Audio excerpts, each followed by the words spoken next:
Thank you, my friends.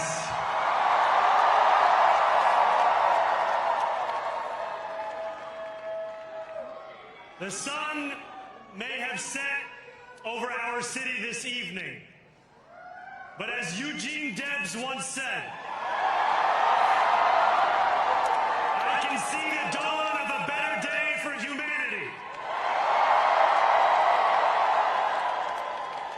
For as long as we can remember, the working people of New York have been told by the wealthy and the well-connected that power does not belong in their hands. Fingers bruised from lifting boxes on the warehouse floor, palms calloused from delivery bike handlebars, knuckles scarred with kitchen burns. These are not hands that have been allowed to hold power. And yet, over the last 12 months, you have dared to reach for something greater. Tonight, against all odds, we have grasped it. The future is in our hands. My friends, we have toppled a political dynasty.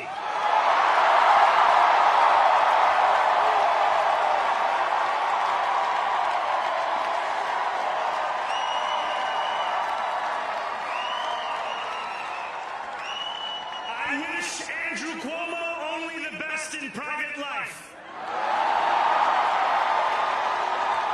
But let tonight be the final time I utter his name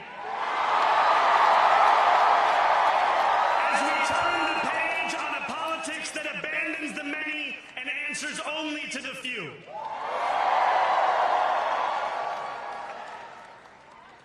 New York, tonight you have delivered a mandate for change. A mandate for a new kind of politics. A mandate for a city we can afford. And a mandate for a government that delivers exactly that. On January 1st, I will be sworn in as the mayor of New York City.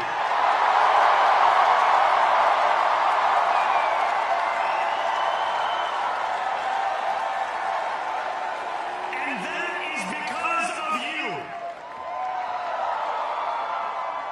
So before I say anything else, I must say this.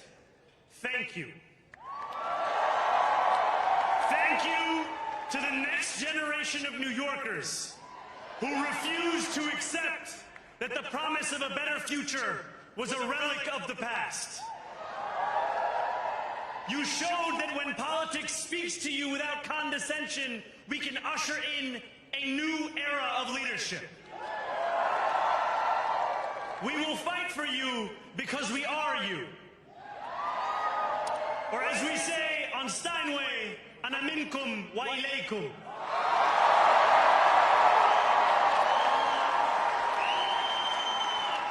Thank you to those so often forgotten by the politics of our city who made this movement their own. I speak of Yemeni bodega owners and Mexican abuelas,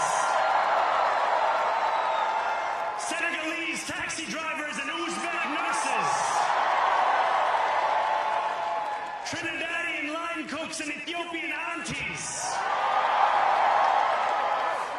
Yes, aunties. To every New Yorker in Kensington and Midwood and Hunts Point, know this. This city is your city, and this democracy is yours too.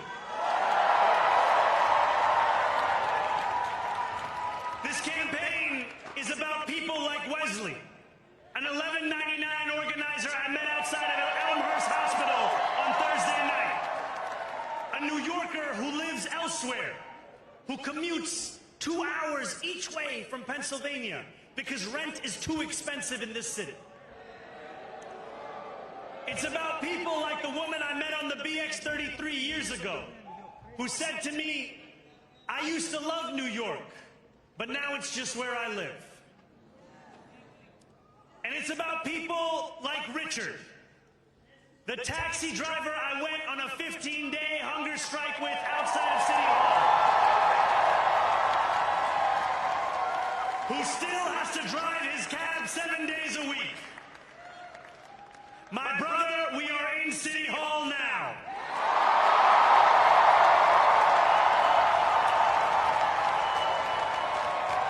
This victory is for all of them, and it's for all of you.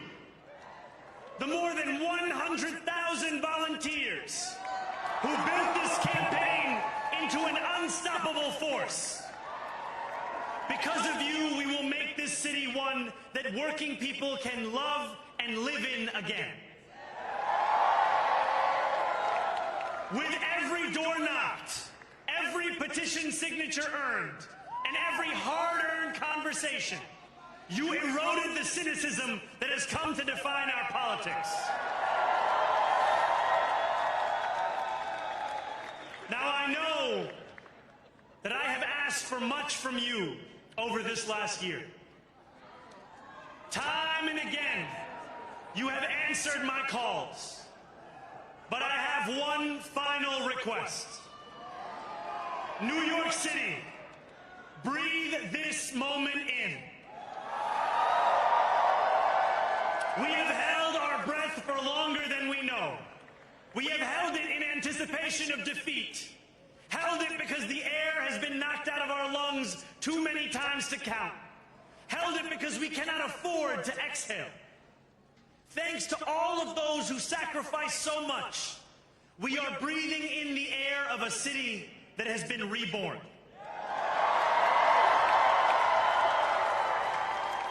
To my campaign team, who believed when no one else did,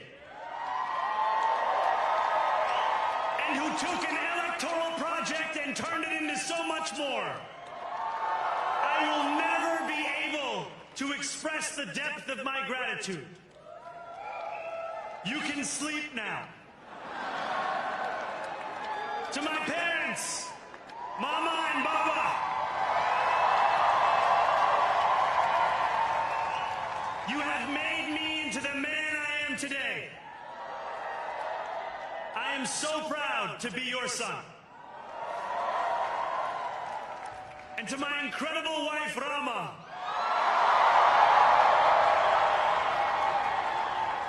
Hayati, there is no one I would rather have by my side in this moment and in every moment. To every New Yorker, whether you voted for me, for one of my opponents, or felt too disappointed by politics to vote at all, thank you for the opportunity to prove myself worthy of your trust. I will wake each morning with a singular purpose: to make this city better for you than it was the day before. There are many who thought this day would never come, who feared that we would be condemned only to a future of less, with every election consigning us simply to more of the same. And there are others who see politics today as too cruel for the flame of hope to still burn.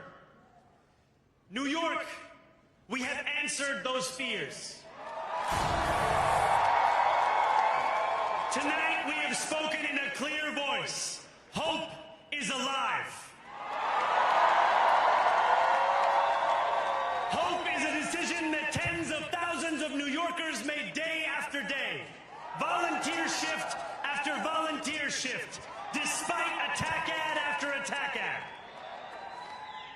More than 1 million of us stood in our churches, in gymnasiums, in community centers, as we filled in the ledger of democracy. And while we cast our ballots alone, we chose hope together. Hope over tyranny. Hope over big money and small ideas. Hope over despair.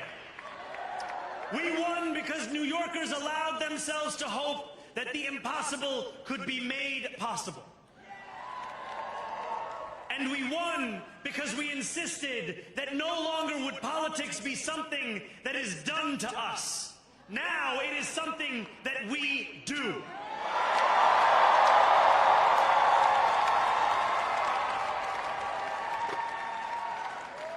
Standing before you, I think of the words of Jawaharlal Nehru. A moment comes but rarely in history when we step out from the old to the new, when an age ends and when the soul of a nation long suppressed finds utterance. Tonight we have stepped out from the old into the new. So let us speak now with clarity and conviction that cannot be misunderstood about what this new age will deliver and for whom. This will be an age where New Yorkers expect from their leaders a bold vision of what we will achieve, rather than a list of excuses for what we are too timid to attempt. Central to that vision will be the most ambitious agenda to tackle the cost of living crisis that this city has seen since the days of Figueroa LaGuardia.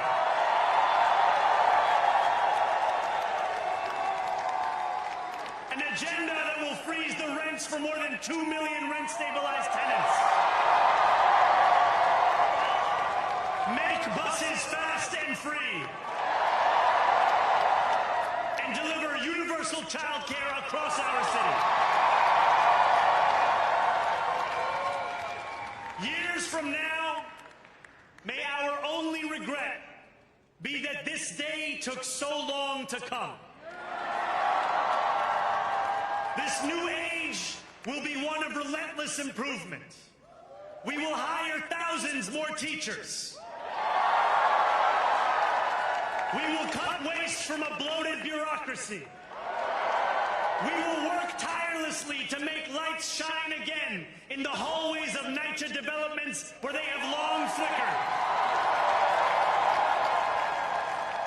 Safety and justice will go hand in hand as we work with police officers to reduce crime and create a department of community safety that tackles the mental health crisis and homelessness crises head on.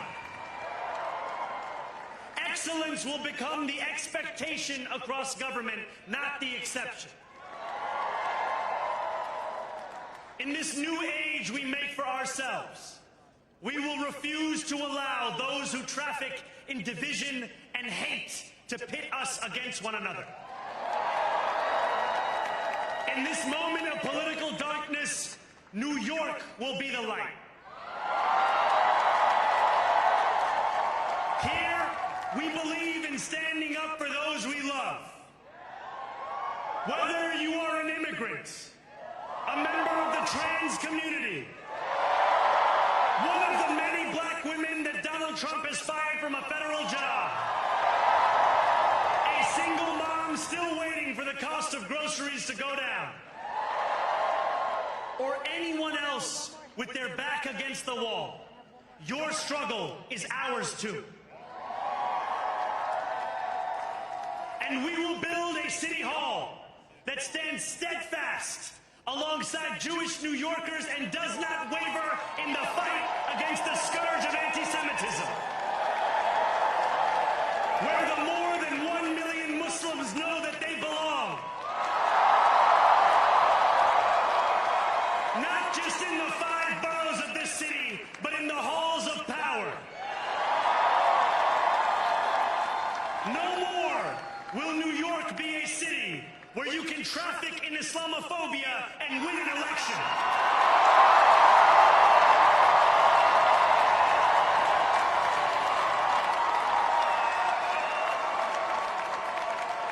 This new age will be defined by a competence and a compassion that have too long been placed at odds with one another. We will prove that there is no problem too large for government to solve and no concern too small for it to care about. For years, those in City Hall have only helped those who can help them. But on January 1st, we will usher in a city government that helps everyone. Now, I know that many have heard our message only through the prism of misinformation. Tens of millions of dollars have been spent to redefine reality and to convince our neighbors that this new age is something that should frighten them. As has so often occurred, the billionaire class has sought to convince those making $30 an hour that their enemies are those earning $20 an hour. They want the people to fight amongst ourselves so that we remain distracted from the work of remaking a long broken system. We refuse to let them dictate the rules of the game anymore. They can play by the same rules as the rest of us. Together, we will usher in a generation of change. And if we embrace this brave new course, rather than fleeing from it, we can respond to oligarchy and authoritarianism with the strength it fears, not the appeasement it craves.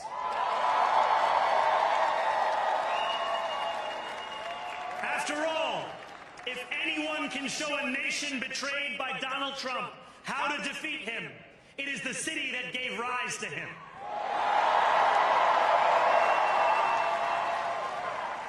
And if there is any way to terrify a despot, it is by dismantling the very conditions that allowed him to accumulate power.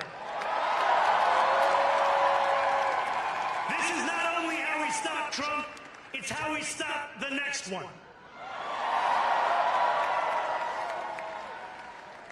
So Donald Trump, since I know you're watching, I have 4 words for you.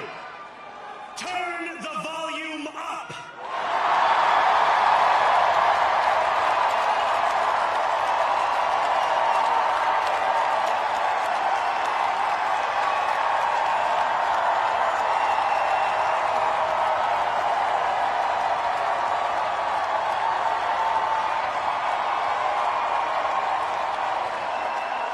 We will hold bad landlords to account because the Donald Trumps of our city have grown far too comfortable taking advantage of their tenants. We will put an end to the culture of corruption that has allowed billionaires like Trump to evade taxation and exploit tax breaks.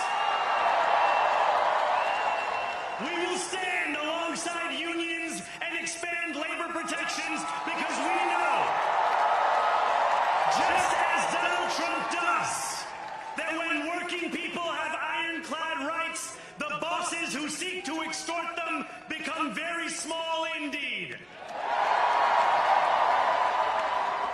New York will remain a city of immigrants, a city built by immigrants, powered by immigrants,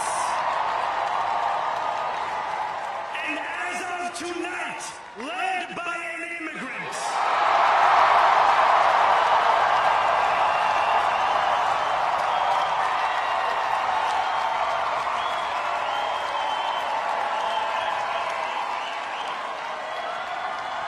So hear me, President Trump, when I say this. To get to any of us, you will have to get through all of us.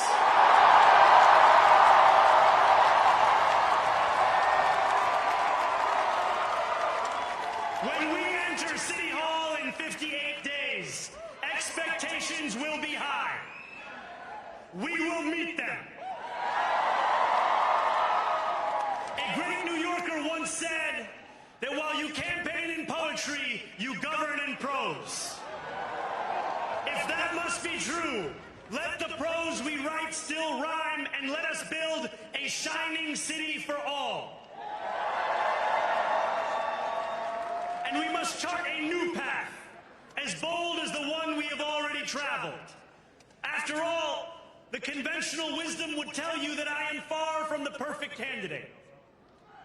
I am young, despite my best efforts to grow older. I am Muslim. I am a democratic socialist. And most damning of all,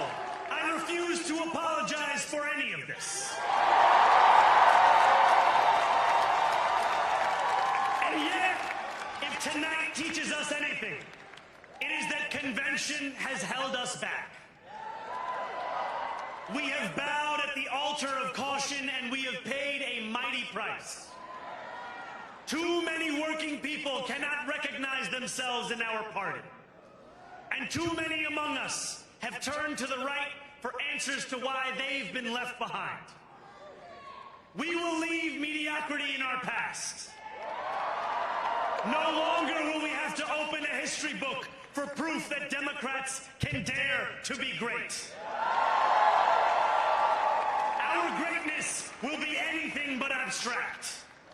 It will be felt by every rent-stabilized tenant who wakes up on the first of every month, knowing the amount they're going to pay hasn't soared since the month before.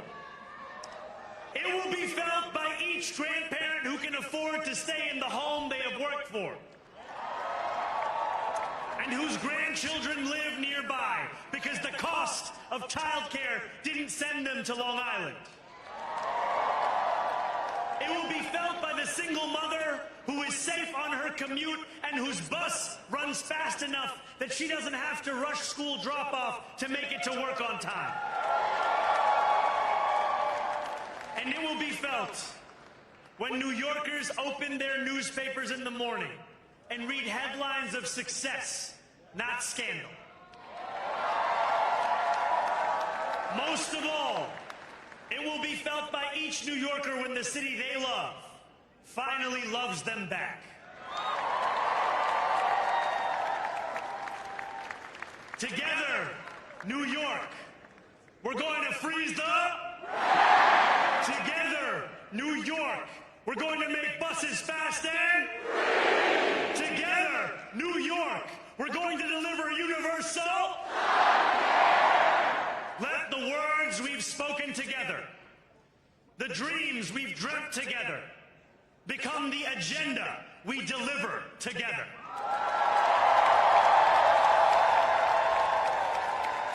New York, this power, it's yours. This city belongs to you. Thank you.